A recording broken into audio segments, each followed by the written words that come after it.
I mean, you see, he's been leading, the young Beaver team because they're new. They're all freshmen. I mean, speaking of talent, you are a heck of a talent, Josie. Dude pops it up and he goes, yeah, I think that one will do. And he just like jogs in the dugout. And he always just does stuff. I give myself about 10 seconds and then it's gone. We are here with episode 28. Maybe it might be our last one. I don't know. It might be our last video. Colton, I know, with finals next week. He said he's probably heading home, but I don't know. We'll have to talk to him about that. So we might be on the radio next week, but we're back here on your computer screens with the Beaver Dam, episode 28, like I mentioned. Trent, how was your weekend, man? It was good. Really good weekend. I had a little bit of homework. Mostly relaxed. I watched, Friday. Guess Friday starts your weekend, right? Yeah. Watched some Friday evening. softball. Saturday hung out. It's a little homework, not much. I played a lot of Xbox. Other than that, really good. Weather started warming up a little bit yesterday. Yes, it did. And then beautiful now, so. Oh, yeah, it's beautiful out here. I really wanted to try to do the Beaver Dam outside, so we're not in here in this hot studio. We'd have the air on, but you'd be able to hear it, so you got to sweat it off, right? Yeah. Well, my weekend was kind of I lost my wallet, so I haven't found it, so. That's no bueno. No bueno. Especially if you have money. You got your ID in there. My ID, I had $6 in there. Do you have any cards, like debit, credit? No, I have my debit card with me with my student ID stuff. So, Smart move there. Yes, I always have that with me. I should have just had my ID with that, too. Yeah. But hopefully it turns up. I tore apart my room a little bit, started packing to head home since we only have now 2 weeks left. I might want to start doing that. Yes. I don't know. I watched a little bit softball game on Friday with you. Nothing really. Hung out, basically. My girlfriend's brother came up. Came down. They live in Michigan, so they came down to Bluffton. Yeah. She always gives me that. She's like, we come down, not come up. Anyways, bunny trail. Yeah. We don't want to do that. But I guess we'll start off with golf. Golf had a really great weekend. They placed 5th at the Strymer Memorial Invitational in Delaware, Ohio. They traveled down to Ohio Wesleyan. That's their golf course. It's the Oak Haven Golf Club. Sounds like a pretty nice facility. The par was 71. And Bluffton, actually. And freshman Mason Jones, I actually saw looking at the quick little recap under the thing that his second day he shot his season low. He tied his season low with a 73, which I believe that was 2 over par on that second day. He shot an 89 on the first, went for a total of a 162. He finished 20 over par, but he shot better this game. They had beautiful weather though. Yeah. Even just going more with that, Mason. You see, he's been leading, the young Beaver team because they're new. They're all freshmen. His scores at the beginning of the year already, they were, 80, 70 above par. Yeah. And now they're just, they're getting lower. So, lower, right? Because golf goes by lowest number. Yeah. His scores are getting lower, which shows that he's adapting his game. He's improving, which is a good start for his first year and just to build off that for the next 3 or so more years. Yeah, and Fimiyami placed 38th. They only had 45 golfers in this tournament. So, placing 38 and then the rest of the Beavers rounded up 42, 43, 44. It's not terrible. No. They all shot well. I would assume, by looking at the thing, I would assume that they shot... Julian shot a little worse the second day. He shot a 109 on day 1 and 118 on day 2. Mangia shot 88 on day 1 and 106 on day 2. So, it's just how you feel in those days and the weather. This weekend they had probably better weather they've had the last couple of weekends that they've had invitationals. So, they're golfing well. They're freshmen. They're learning the courses. They're learning how to golf collegiately. They have room to improve. And I know I sound like a broken record saying this every week, but it's true. Yeah. They can improve every week and every year. And hopefully make Bluffton golf something people want to come and play. Yeah. So that rounds up golf. We got track next. So before I let Trent give us all the information on track, I'll let you know where they were. They traveled to Ohio Northern University, which is just about 15 minutes away from Bluffton. This was their final tune-up before the HCAC Championship meets next week. So hopefully they did very well. Trent, let me know, and all of our viewers. Well, they started off the day. Junior Malin did long. She broke her own record in the shot put. Really? She placed 6 out of 25, and her final throw was 39 feet 4 inches. So that's a new school record. She also is now ranked second in the HCAC going into this weekend with the big HCAC championship tournament. Yeah, the HCAC is shaping up to be hopefully in Bluffton's favor. I mean, they've been sneaky good this year, and they've had a lot of talent, a lot of freshmen, sophomores. Mostly, they've had a couple juniors with Malin and Ginny Matson on the distance side, and Jonah Eckert on the distance side from the men who've helped out too. They only have 4 seniors, but the 4 seniors have been throwing and running very well. Who else, Trent? Who else? Well, that was the only record breaker for the girls' side, but we did have some of the guys do well. I mean, freshman Gabe Macon, pole vault again. He won again. I mean, this is like another record. Like, yeah, Gabe is just over killing and it out over. there. Almost every week, I think he's won. And then we had the men's 4x1 team also win. That team includes junior Quincy Salcido, freshman Jihad Shockley, right? Freshman Jihad Shockley, another freshman Keenan Kinnell, and then senior Kyle Nezovich. And they finished with a time of 43.7 seconds.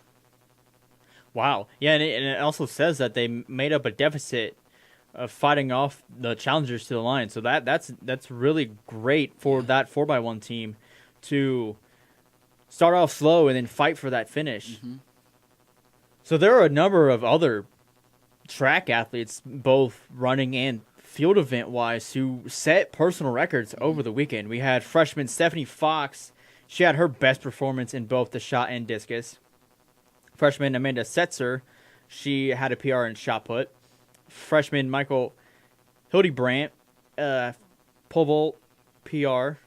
Sophomore Sienna Hotsteller had a personal record in long jump and in the 400-meter dash. Freshman Jihad Shockley had a PR in the 200-meter dash. Sophomore Alexis Cash Money, had a PR in the 1,500-meter dash. In the 1,500-meter run, placing second out of 19. Sophomore Eric Cox had a PR in the 1,500-meter run. Sophomore Connor Golick had a PR also in the 1,500-meter run. And then sophomore Dakota Frost, who's staying frosty by killing it out there, had a PR in the 1,500-meter run as well. And then rounding out the PRs of the day was junior Jonah Eckert. Guess what race it was? The 1,500-meter run. So congrats to all you guys for having a stellar day. Kick butt, take names this weekend in the HCAC tournament. Hopefully bring back first place. If second and third will be all right too, because you guys are having a heck of a year. A phenomenal year, man. Like, you're just killing it left and right. And Trent and I wish you the best of luck this weekend. I mean, just looking at this list, I mean, I remember we've already talked about some of these athletes, freshman athletes. I mean, Stephanie Fox and Amanda Setzer. I mean, they come in mind. I guess, what was it, 2-3 weeks ago? Yeah. They'd both set, like, 3 PRs in one meet each. So it wasn't just, like, I mean, and then you have Stephanie. She broke 2 of those PRs. Mm-hmm. So, I mean, only one of these athletes this week that PR'd were upperclassmen junior Jonah. Yeah. I mean, they're starting young, just every week improving, and we see more and more PRs as the weeks and season goes on. Yeah, and literally, for my video, I'm going to throw a little plug in for my video production video that I made last week. Literally, this track team is just full of youth. Yeah. It's basically a youth movement within this track team. I mean, after all the PRs I just said, what, 1, 2, 3, 4 of them were freshmen, 5 sophomore, 1 junior. They're just killing it, man. Yeah. Like this underclassmen or this underclassmen class, I guess, kind of a tongue twister there. Underclassmen. These underclassmen athletes there, whatever. But they're having a stellar year. Yes, they don't have a big senior class. They only have 4. But those seniors are not like left in the dust. They're still running and throwing and vaulting or whatever they're doing. They're doing it well still. But they have half of their athletes are freshmen and sophomores. Yeah. Basically. So they have the spotlight to shine, basically, and they're really taking it and taking full advantage of it. As I mentioned, they have the HCAC Conference Championship this weekend, but I did not say where it was. They will travel to Rose-Hulman this Friday and Saturday, April 27th and 28th. Both track and field events will begin at 3 p.m. Friday afternoon. The men's javelin gets the day started at 9 a.m. on Saturday, with the remainder of the field events commencing at 11 a.m. Track action starts on Saturday at 12:30 p.m. So, if you guys don't have anything going on this weekend, I know it's the weekend before finals. Everybody's going to be grinding, studying, getting everything done. But if you don't have anything going on, go out to Cherokee, Indiana, cheer on your Beavers, hopefully bringing home that first place trophy. Mm-hmm. I mean, they're going to have work cut out for them because there's some good athletes within the HCAC in track and field, but I believe we're number 1. Yeah. So with baseball and softball this week, we actually got 2 seniors to come in. One of them you already know. It's our very own Reid Mouse. He never shies away from having a microphone stuck in his face to talk about baseball. So we have Reid Mouse in to talk about baseball, and that's coming up next. Don't go anywhere. We're back here with the Beaver Dam. We're going to talk baseball. I got Reid Mouse, our very own Reid Mouse, back in here with us in the studio. So, you guys are doing a little bit better than the last couple of weeks. You're now 16-13 on the year, 5-7 in the conference. You guys had 2 games over the weekend. You're at Hanover on Saturday, split the series, lost the first game 3-0, won the second one 4-1. I saw in that last game you guys came back in the 9th? Yeah, the 9th. So, tell me a little bit about both those games, then we'll kind of dive into some of the season stats. So currently, in our last 4 conference games we've played, we've scored not a whole lot of runs. Our offense has gone ice cold. Just like this past Saturday, we went 17 innings in Hanover without scoring a run. We scored 4 in the 9th of the second game. So everything like that was helping us when we were 8-2 at the beginning of the season was hitting. And, I mean, it was warmer weather, which it was warm the last 2 times we played. But it was warmer weather, everything. It was new bats. Everyone was fresh and everything like that. Now we're really piggybacking off our pitching success. But in order to do something special, we have to get the hitting back. And like I said, we somehow scraped out a win on Saturday. So we got shut out in the first game, then we won 4-1. We were down 1-0 in the 9th, and we got the leadoff hitter on. Then we bunted. They botched a bunt. Then we bunted again. They botched another bunt to make it 1-1. And then we had a base hit from Chase, and then I bunted again, and we scored another run. So it was really, we barely scrapped that out just to stay alive. Like if we would have lost that, our conference hopes would be gone. We'd be 4-8, and we'd have lost 4 straight games to 2 of the bottom teams in our conference. And in fact, we've played all the 3 bottom teams in our conference: Hanover, Defiance, and Mount St. Joseph, and we are just 2-4 against those teams. We split with Defiance, split with Hanover at the bottom, and then we got swept by Mount St. Joseph. Luckily, we played well against other teams. Earlham, we split with them. Franklin, they have 1 conference loss right now. They have 2 losses all season, and we somehow scraped 1 out. So looking forward, we've got to go. We've got 6 conference games left, and by all estimations, it looks like 9-9 is going to make it. Really? Because top 5 teams make it. Yeah. We are 5-7. So quick math makes you think that you're going to have to go 4-2 on here on out. The good thing is we play Anderson, who's lost 2 conference games, and they seem like they are 1 or 2 of the best teams in the conference. We play Transylvania, who's right below us, and we play Rose-Hulman, who's right above us. So we really are in control of our own destiny at this point. Like, anytime that we sweep, any win we got helps us, puts us in the right direction. So if we want to do it, we're playing the right people to be able to pull something out, something special. But like I said, 4-2, we've got to get that sweep back at some point. Yeah, you guys are currently sitting 6th in the conference at 5-7, like you mentioned. So the more you win, the more hopeful you guys are able to make it into the conference tournament. You need 4 wins, like you said. 4-2. Yep.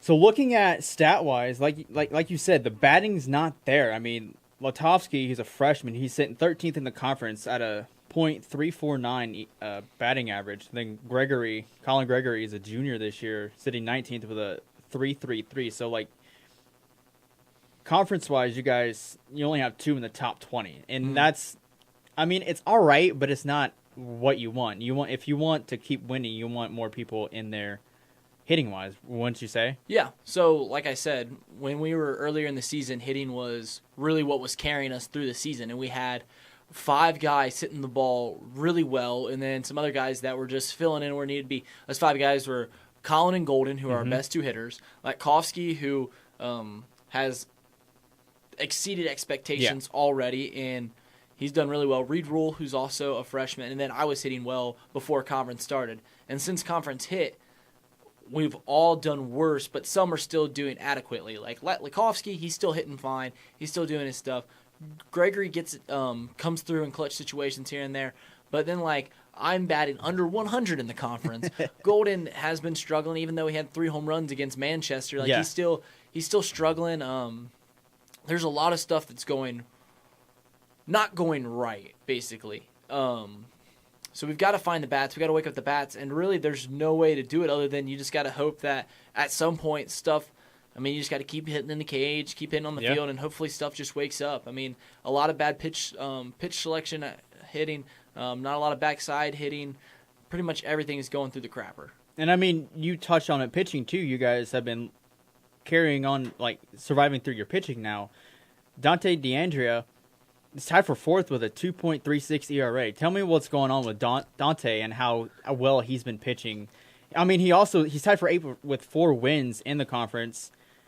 And so, like, something's been clicking with Dante. Oh, we need to get Dante in here. I mean, we were trying to get Dante in today, and he's an absolute hoot to talk to. I mean, last year he had a sub-1 or sub-2 ERA in the conference. It was absolutely lights out. And the thing about Dante is he throws like 75. Like, he throws slow. Mm-hmm. He's got this big old loopy curveball. But what he does do is he pitches quick. He works with momentum. He gets the teams going, and he's got great location at the same time. And his curveball is really good. His slider is really good. So what he does is he talks during the entire game. He talks to himself. He talks to me. There was one time against Franklin, he asked for a new ball because I catch. So he threw the ball in, and like I get a ball from the ump, and I throw it back, and I'm like, does that one suit your liking? And he's already starting his windup. He's like, I'll tell you right after this pitch, and he throws it, and it pops up. Dude pops it up, and he goes, yeah, I think that one will do, and he just like jogs in the dugout. And he always just does stuff like that. Oh, that's great. Throughout the game. But yeah, what Dante does is he just he works quick because that keeps hitters off. I mean, hitting. I think it was Ted Williams that once said Warren Spahn, the all-time winner, MLB leader for left-handed pitchers. He said, hitting is timing, pitching is disruption of timing. And that's what Dante does really well. Dante, he works quick. He throws a lot of strikes. He's not going to walk many batters. And then he's got a nice curveball that makes you think about it a lot. So, yeah, he's got this thing. And our pitching has done very well. So who was carrying our pitching staff before conference was Brantley Canute and Colby Clifton. Brantley's out for the season. He blew his elbow the game right before we started conference. So that was a heart-wrenching loss. Colby, he's still throwing, but he's been struggling here and there. He gave up 3 runs in the first inning at Hanover, and then found it and didn't. I don't think we gave up a hit for the rest of the game. Nice. So we still got those things. But yeah, our pitching, Tommy Seamer's done a fantastic job. He's kind of like Dante. He works with he's very competitive. I mean, when you're on the mound, you want a dude that's just we always call them bulldogs, a pit bull out there. So yeah. Yeah, and with all those guys, also Jack Bondi, he's been pitching very well. He has 3 wins on the year. He has 2 saves, and I mean his ERA is not as great as Dante's, but it's a 3.94, which is pretty all right for a college D3 pitcher, I would say. Yeah, so Bondi's a complete different pitcher than Dante and Tommy. Tommy and Dante, they work a lot of competition, a lot of emotion, a lot of momentum on their side. Bondi takes a completely different approach when he's on the mound. He likes to take things nice and slow, likes being mental, and he's got a really good arm. I mean, he can throw it up to mid-90s. He's got a nice slider. Wow. Mid-90s, mid-80s, my bad. Bondi, if you're watching this, you ain't that good. Mid-80s. He's got a good arm, and he throws a lot of strikes sometimes. Sometimes he loses it, but he's got a nice slider that complements his fastball. But, yeah, I mean, he's more of a talent guy as compared to Tommy. Tommy's got a good arm, too, but Tommy and Dante are more finesse pitchers. So going back to the hitting, I mean, I'll run through the rest of the players in the conference where Bluffton sits. Golden's tied for 6th with 20 RBIs. Gregory's tied for 26th with 18. Golden's tied for 4th with 5 home runs. John Doring is 2nd, putting him tied for... John Doring has 2 home runs, tied for 12th. Gregory is tied for 6th with 2 triples. Gregory has 10 doubles, putting him tied for 4th. Hitting-wise, Gregory is tied for 9th with 38 on the year. Latovsky is tied for 13th with 37. So, seeing that, there's a lot of players within the conference who have about high 30s, low 40s hits-wise. Because with Gregory tied for 9th with 38, Latovsky's tied for 13th with 37. So, that's pretty substantial. That's really Well, when you're looking at impressive. hitting in our conference, it really comes down to... The team that you'll see up there at the top a lot is Franklin. Right. They've lost 2 games all year. They've got 1 through 9 got dudes that can hit home runs. We have 3 dudes that can hit home runs. Yeah. I mean, we got dudes that can hit for some power, but for the most part, we're just going to punch and Judy hits all day and try and just scrap a run across when we can. Gregory's having a good year. I mean, I think Golden had 20 RBIs when we left Florida. So he's been struggling. I mean, he still comes up in big situations and still gets big hits here and there. But as a whole, we're struggling as a hitting squad, and we've got to find a little mojo. And all it takes is 1 or 2 guys to really get things on the roll, you know? Yeah, so your game tomorrow against Anderson was postponed to Wednesday. Hopefully you guys get that game in. I know it's supposed to rain the rest of this week, which sucks because your guys' season, once you came back from Florida, it's kind of been hit or miss, really. Yeah, when it comes to traveling and rain, baseball, the way we do it in conferences, once a team leaves, either us leaving to go away or them coming to us, the game has to be played in 24 hours. Right. So if there's any chance at all that it might rain, coach is going to pull the plug because then if you can't play the games because it rains out, then you lose those 2 games and then it puts you farther down on the conference. When it comes to Anderson this Wednesday, this is a team that we desperately, similar to how we scrapped one out against Franklin, similar to how we scrapped one out against Earlham, this is a team that we need to figure out a way to split with. Or, I mean, we could get lucky. I mean, yeah, sweep them. Yeah, I mean, they're talented-wise, probably more talented. Most teams in our conference are more talented than us. I mean, we're scrappy. We're a scrappy bunch. We're really young. And that's what we need to do against Anderson. Years past, I think in the past 3 years, we've beaten Anderson. My freshman year, we went 2-1 against them. Last year, we took 2 of 3 from them. My sophomore year, we got swept. But historically, we played pretty well against Anderson. But this year, they look a lot better. They got a new coach last year, so they're really settling in. So we just got to find a way to get one, and then we got to figure out a way to get back to 9-9. Well, I hope you guys figure that out on Wednesday against Anderson. And good luck to the rest of the season, Reid. Thank you. Thank you, Reid, for coming in and sitting down with me, talking about baseball, about how you guys' season's going. I know you have 1 week left. Hopefully you guys get some more games in. Hopefully it doesn't rain all this week like it's supposed to, but we really are hoping for you guys to make the conference tournament this year. Up next is softball, and we have Josie McElroy come in. Trent actually got that interview set up, but he wanted me to talk to Josie. So I got the chance to sit down and talk to her, and stay tuned, and we'll see what we talk about next. So we're back here with the Beaver Dam on 96.1 The Wit. I am joined here with senior softball player Josie McElroy. Josie, how are you doing today? I'm good. How are you? I am doing fantastic. So, senior year, you've had 3 coaches. How do you adjust to that? I think the main thing is that we have to stick together as a team. So, with 3 different coaches, you get 3 different coaching styles. Right. So I think as a senior class, we tried to work things out from freshman year where we were successful. And then we went to another coach that was completely different than Coach Bruder was. Coach Bruder was, she liked to yell. She was very intense. And then we went to Coach Rush, who was laid back, not necessarily do whatever we want to. Right. But it's just not intense. And, we actually kind of laughed when she yelled because it wasn't a yell. Right. And then now this year with Coach Des Moines, the demeanor is completely changed. She's intense, but she's not intense. She knows the game very well, and it's clear. And then I think as a coaching staff coming into your new program, and you're trying to build a new culture, trying to get to know your players, and you only have 2 months before you go to Florida. Right. It's a little tough as a coach. Yeah. Not knowing your players at all. Because Coach Rush left midway through this year, right? She actually left the day before classes started. Really? So we were left with just our GA. Oh, wow. Who, so she who was left starting. right before Christmas break. Really? Right. So when Coach Des Moines came, she came, I think it was right after Christmas break probably. And then we got a new GA, which is Coach J. She played at Kent State. She was a pitcher. She's from California. Love her to death. But they work very well together. And I think that's what you have to be a successful coaching staff. Oh, yeah. Because if you don't work together and you don't have the communication, it's obviously not going to work. Yeah. So, looking over your guys' year, you're sitting 8th in the conference. You're 8-21, 3-9 inside the HCAC. What has been going on through the season game-wise?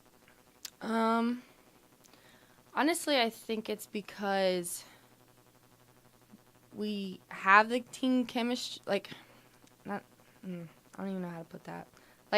We need more team chemistry.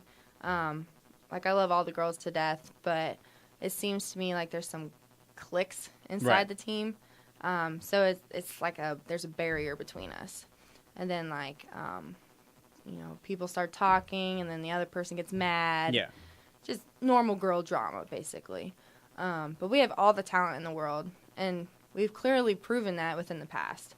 And I think that's what we need to find, because 80% of the game is mental. Yeah. So if your head's not in the game, you're not going to win the game. You're not going to be successful. And I think that's just what we have to find is our team chemistry and build a culture. And, speaking of talent, you are a heck of a talent, Josie. Breaking records left and right. You have most home runs now. You have 32 on your career, 12 on this season. So you have most home runs season-wise, most home runs career-wise. You have career hits, batting average, doubles, slugging percentage. What has been the key for you to gather all these accolades as a Bluffton softball player taking top in the rankings? I think the main thing is that I don't let myself get down. If I strike out or if I make an error on the field, I give myself about 10 seconds, and then it's gone. And like I said earlier, 80% of the game is mental. Right. So if you let something like that bother you, you're not going to be successful. And then if I get in a slump or something, maybe, a game, or everybody has a bad day. Yeah. You're never going to have a perfect game every single time. It's impossible. And then, my idol is Crystal Bustos. And I actually played on one of her teams. Really? Yeah. That's awesome. Yeah, she gave me some of her old bats. So, she's been my mentor my entire life. So. That's very cool. Also with talent, I mean, within the conference, within the team, the other senior, Brittany Huff, is first in the conference with the batting average of .461. You're fifth with .432. You're tied for second with 35 RBIs. Courtney Jasniski is tied for fifth with 25 RBIs, and then B. Huff is tied for ninth with 23. You're second in the conference with 12 home runs. B. Huff is third with 7. B. Huff is first in doubles with 15. You're fifth with 10. B. Huff is first with 47 hits. You're tied for fourth with 41. Pitching wise, we got Nicole Thomas 11th with 5 wins. Josie Madzia has 2 wins. Thomas is 14th with a 4.60 ERA, and then Madzia is sitting 20th in the conference within the pitching. So, what do these girls that are underclassmen now need to take from you guys once the season's over? I think once we're gone, they need to take from our perspective. So, like, the things that we try to do when they were underclassmen, once they're in our shoes, they'll look back and be like, wow, they were actually right. Right. And that's exactly what we think from our freshman year. Mm-hmm. It's like, y'all are rude. And granted, we're not rude, but now looking back 3 years ago, it's like, well, we were stupid. So I think what they need to take from that is the will to win. And we all have it. Mm-hmm. They just need to show it. Right. Let's talk about the games this past weekend. So your doubleheader on Wednesday was postponed to Friday against Mount St. Joe. You guys lost both games, 13-1 in the first, 11-4 in the second game. You hit your 30th home run of your career the first game, 10th of the season. And then in the 7th inning, you guys gave up 6 runs on 6 hits. What kind of went wrong in that 7th inning of that first game? I think in that 7th inning, we didn't necessarily have errors, but they were errors in our heads. Right. And once one error happened, another one happened, and another one, and it just snowballed, and that just can't happen. Our defense needs to back up our pitchers a lot more. Our defense yesterday was outstanding. We made 3 double plays in 2 games. Nice. So. Yeah, and some of the games I've been out, it seems like pitching-wise, I mean, it's not that they're struggling. It's just the defense isn't there to back them up. Mm-hmm. And that's the big thing, not only in softball but in baseball. You need your defense there in order to have the trust between them and in your pitcher. Mm-hmm. Second game, like I said, lost 11-4. You hit another home run. You tied Lindsey Miller with 11 in a season. And then, as you said, on Sunday, April 22nd, you guys had a doubleheader against Hanover. You guys had a doubleheader against Hanover on Sunday, April 22nd. You split the series, lost the first game 6-2, and then coincidentally, you won the second game 6-2. It was tied 1-1 at the end of the first inning, and then you hit your 12th home run of the year, breaking the single season record, 32 overall. What kind of happened in that first game? Honestly, I believe we were hitting, but we weren't hitting. Mm-hmm. We just couldn't put our hits together. So, like, one inning, I would start off with a home run, for instance. And then another person would get a hit, and then the next 2 strike out. And we need to learn how to get those people that are on base across the plate. And then the second game, you guys won 6-2. And the other senior, Mackenzie Schmidt, she actually broke the single-season record in steals that Bluffton has, with now 23 on the year. What's going on with Mackenzie and all those steals? She's just super fast. Love that girl to death. And she's wanted that record since freshman year. And freshman year, she had to get surgery, so, it was on her elbow, so, she couldn't play. Mm-hmm. And then Coach Rush never really let her steal. She never gave her the steal sign, so if Max stole, she did it by herself. And now this year with Coach Des Moines, she's actually using Max's speed to our advantage. And I absolutely love it because when Max stole and broke that record, she knew it. She fist bumped on the dang base. Like, it was amazing. Well, I'm so congrats proud of to her. Congrats to you. You guys have a doubleheader this coming Wednesday. You guys travel to Manchester. What's one thing to look forward like against Manchester heading into this game for us fans back here in Bluffton? I think the fans in Bluffton just need to learn to believe in us. And I know our record doesn't show that we are good, but we are. I mean, you guys have the talent, no Yes. doubt. No doubt. And it's just defensively, it seems like you guys have been struggling a lot. So hopefully you guys can pull a victory or two out on Wednesday and continue on improving the last, week and a half of the season? Last week? Whew, man, this thing's flying. I'm going to start crying. I won't go any farther. So thank you for joining us. Yep. Have a great rest of your day. Thank you. And that wraps up this episode of the Beaver Dam. We thank you for watching and listening. We encourage you to come back next week. Hopefully. It's finals week. I don't know. But check out our previous podcasts. Search and subscribe on iTunes or Google Play, The Wit 96.1 podcast at Bluffton University. Don't forget to follow us on Twitter at TheBeaverDam961. For more stories and information, check out our website, blufftonwit.com, and subscribe. This has been Tyler Avila, joined along with Trent Mast, and we thank you for tuning in to the Beaver Dam on 96.1 The Wit. Roll Beeve.